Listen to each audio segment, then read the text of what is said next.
Welcome back to what has already become an interesting night in Tampa, Florida. Gentlemen, welcome back to you. And Senator Santorum, let's begin this segment with you. Since we've been nibbling around the edges of the foreclosure crisis, since, 40% of homeowners in this state are underwater, 53% of the homes in Tampa, Florida are worth less today than before this crisis. Was it too easy? Did vehicles of the U.S. government make it too easy to own a home in America?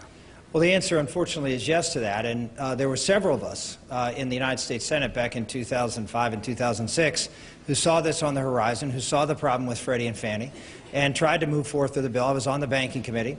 We voted a bill out of committee to try to solve this problem, to constrain Fannie and Freddie. And there were a lot of people out there fighting that, including Harry Reid and his minions on the other side of the aisle. I signed a letter along with 24 other senators that said, we either do something now, stop the filibuster of this bill. Harry Reid, Barack Obama, Joe Biden, all of whom were in the Senate at the time. They were filibustering this bill to allow reform of Fannie and Freddie. And we said, if this doesn't happen, if we don't constrain these two behemoths from continuing to underwrite this subprime mortgage problem, then we're going to have a collapse. Unfortunately, that proved to be true. The problem now is, what are you going to do about it? And what I've said is that, as you heard me say before, let capitalism work. Allow these banks to realize their losses and create an opportunity for folks who have houses to realize their losses and at least help them out. That's why I proposed in my tax plan, when I talk about 5 areas where I allowed deductions, well, one of them would be to be able to deduct losses from the sale of your home. Right now, you can't do that. You have to pay gains depending on the amount, but you can't deduct the losses. This is something I think is important temporarily to put in place to allow people the freedom to be able to go out and get out from underneath these houses that they're holding on to, and at least get some relief from the federal government for doing so. Congressman Paul, should that be any role for the government? Are those folks owed anything for being under? Well, the government owes them a free market and a sound monetary system, but they didn't give it to them. They gave them a mess. They gave them a financial system that literally created this problem. And it was compounded. First, the line of credit to the Federal Reserve. It was excessive. Everybody now admits in Washington interest rates were kept too low too long. But not only that, in addition to that, it was an insult to injury because they kept interest rates especially low with Freddie Mac and Fannie Mae, and there was a line of credit there, and it was a guarantee. Matter of fact, I had introduced legislation 10 years before the bubble burst to eliminate that line of credit. But then the Community Reinvestment Act added more fuel to it, forcing banks to make loans that are risky loans. So the whole bubble was easily seen. The consequences were anticipated. It was all government manufactured. But the question is what do you do after you come upon a mess that the government and the politicians created? The best thing you can do is get out of the way, because you want the prices to come down so that people will start buying them again. But politicians can't allow that to happen. Our policies in Washington still has been to try to stimulate houses and keep prices up. But this whole thing about how we get involved in this low interest rate to stimulate the economy, almost everybody in Washington now, and almost all spectrums of the economic sphere, do not believe in wage and price controls, but they believe in controlling interest rates. That's 1/2 of the whole economy, and here we have a bunch of guys getting in a room in secret, deciding what interest rates should be, and they create this mess. So yes, we need to get out of the way, but instead, the debt has to be liquidated. The mortgage derivatives was a monster. A lot of people made a lot of money on that, but guess what? Federal Reserve, to the tune of trillions and trillions of dollars, as well as TARP funds, were used to bail out the people that made all this money. Guess what happened to the bad debt? They should have been wiped off the book. They should have gone bankrupt. It was dumped on the taxpayers. And the taxpayers still have it. And as long as you maintain that debt on the books, you're not going to have growth. This is why Japan hasn't recovered. We're in 4 years now, and it's going to continue until we understand who creates the business cycle, how it happens, and what you have to do to get out of it. Gentlemen, 30 seconds, please, on this, starting with Governor Romney. To help these homeowners or not? To help them, of course we help them. Pam Bondi here in Florida is cracking down on people who are committing fraud, number one. Number two, you have to get government out of the mess. The government's created the mess. Number three, you're going to have to help people see if they can't get more flexibility from their banks. Right now with Dodd-Frank, we made it harder for banks to renegotiate mortgages to help people get out. And finally, you got to get the economy going again with people having jobs. With Florida with 9.9% unemployment and with 18% real unemployment in this state and underemployment, you're not going to get housing recovered unless you get jobs created again. Speaker. Well, I think, first of all, if you could repeal Dodd-Frank tomorrow morning, you would see the economy start to improve overnight. I mean, people don't realize, this builds a little bit on what Congressman Paul said. The fact is, Dodd-Frank has led the biggest banks to get bigger. It is crushing independent banks. It has an anti-housing bias. Federal regulators are slowing down and making it harder to make loans for housing, and it is crippling small business borrowing. All those things are a function of a bill passed by the Democrats called Dodd-Frank. If they would repeal it tomorrow morning, you would have a better housing market the next day. Do you really think the financial system is over-regulated? That's the second mention of Dodd-Frank tonight. I really think that yes, of course it's over-regulated. When you put that much power in the Treasury under Geithner, it's an invitation to corruption. When you have a bias in the bill which makes the big banks get bigger, exactly the opposite of what a rational policy would be, it's a bad bill. When you have regulators walk in small local banks and say, do not loan money on housing, it's a bad idea. Governor Romney, was it over-regulated prior to the collapse? It was poorly regulated. Markets have to have regulation to work. You can't have everybody open up a bank in their garage. You have to have regulation, but it's got to be up to date. And they didn't have capital requirements put in place for the different classes of assets banks had. They also didn't have regulation properly put in place for mortgage lenders. The derivatives weren't being regulated. You need to have regulation that's up to date. They had old regulation, burdensome. Then they passed Dodd-Frank, which the Speaker's absolutely right. It has made it almost impossible for community banks. I was with the head of one of the big banks in New York. He said they have hundreds of lawyers working on Dodd-Frank to implement it.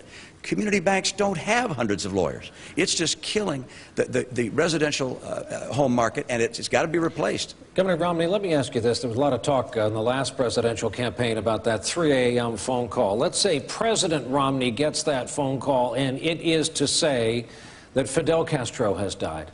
And there are credible people in the Pentagon who predict upwards of 500,000 Cubans may take that as a cue to come to the United States. What do you do? Well, first of all, you thank heavens that Fidel Castro has returned to his maker and will be sent to another land. Number two, you work very aggressively with the new leadership in Cuba to try and move them towards a more open degree than they've had in the past. We just had with Wilman Villar, whose life was just lost in a hunger strike, fighting for democracy. This president has taken a very dangerous course with regards to Cuba, saying we're going to relax relations, we're going to open up travel to Cuba. This is the wrong time for that with this kind of heroics going on. We want to stand with the people of Cuba that want freedom. We want to move that effort forward, not by giving in and saying we lost, but by saying we will fight for democracy. Mr. Speaker, as a practical matter, along the Florida coast, though, you know the policy, so-called wet foot, dry foot. What do you do if folks start arriving in the United States?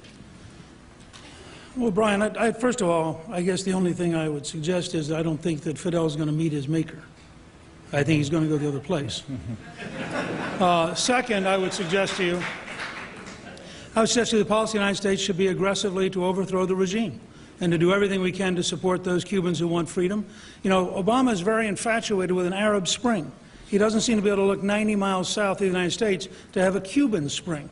So I would try to put in place a very aggressive policy of reaching out to every single Cuban who would like to be free, helping network them together, reaching out to the younger generation inside the dictatorship and indicating they don't have a future as a dictatorship because a Gingrich presidency will not tolerate 4 more years of this dictatorship. Overt and covert? Are you talking about engaging the U.S. military? No, I'm talking about using every asset available in the United States, including appropriate covert operations, to maximize the distance. What Ronald Reagan, Pope John Paul II, and Margaret Thatcher did to the Soviet Empire. Bring together every asset we have to minimize the survival of the dictatorship and to maximize the chance for freedom in Cuba.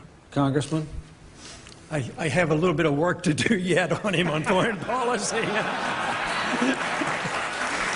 No, I would do pretty much the opposite. I don't like the isolationism of not talking to people. I was drafted in 1962 at the height of the Cold War when the missiles were in Cuba. And the Cold War is over. And I think we propped up Castro for 40-some years because we put on these sanctions, and this only used us as the scapegoat. He could always say, anything wrong, it's the United States' fault. But I think it's time to quit this isolation business of not talking to people. We talked to the Soviets, we talked to the Chinese, and we opened up trade, and we're not killing each other now. We fought with the Vietnamese for a long time. We finally gave up, started talking to them, now we trade with them. I don't know why the Cuban people should be so intimidated. Brett, I don't know where you get this assumption that all of a sudden all the Cubans that come over here, I would thought they were going to celebrate and they're going to have a lot more freedom if we would only open up our doors and say, we want to talk to you and trade with you and come visit. Sometimes they can't even send packages down there. I think we're living in the dark ages when we can't even talk to the Cuban people. I think it's not 1962 anymore, and we don't have to use force and intimidation and overthrow in governments. I just don't think that's going to work. Senator Santorum, an admittedly cynical question. If there was a strong lobby of Chinese dissidents living in a state as politically important as Florida, do you think we'd have a trade policy with China that looks more like the trade policy with Cuba? Not if they were not 90 miles off our shore. This is an important doctrine of the United States to make sure that our hemisphere and those who are close to us are folks that we can and should deal with. And right now we have and have had for 50 years a dictatorship in Cuba. We've had sanctions on them. They should continue.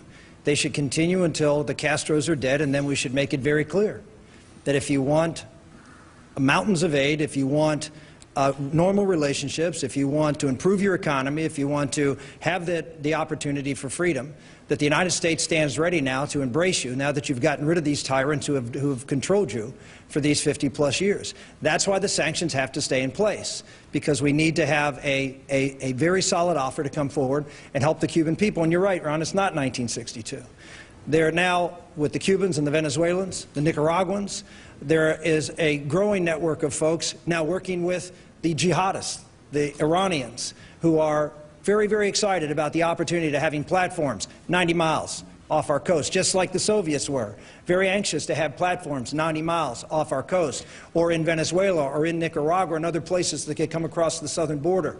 This is a serious threat. It's a threat that I've been talking about for about 6 or 7 years, and it's one that's not going to go away until we confront the threat and hopefully are able to convince the Cuban people that, through what Newt and others have suggested, to change their government at the appropriate time. Governor Romney, last night the Abe Lincoln U.S. aircraft carrier and a couple other attendant U.S. Navy vessels passed through the Strait of Hormuz into the Persian Gulf. If Iran was able to carry out that threat to shut down the strait, would you consider that an act of war? What would you do about it as president? Of course it's an act of war.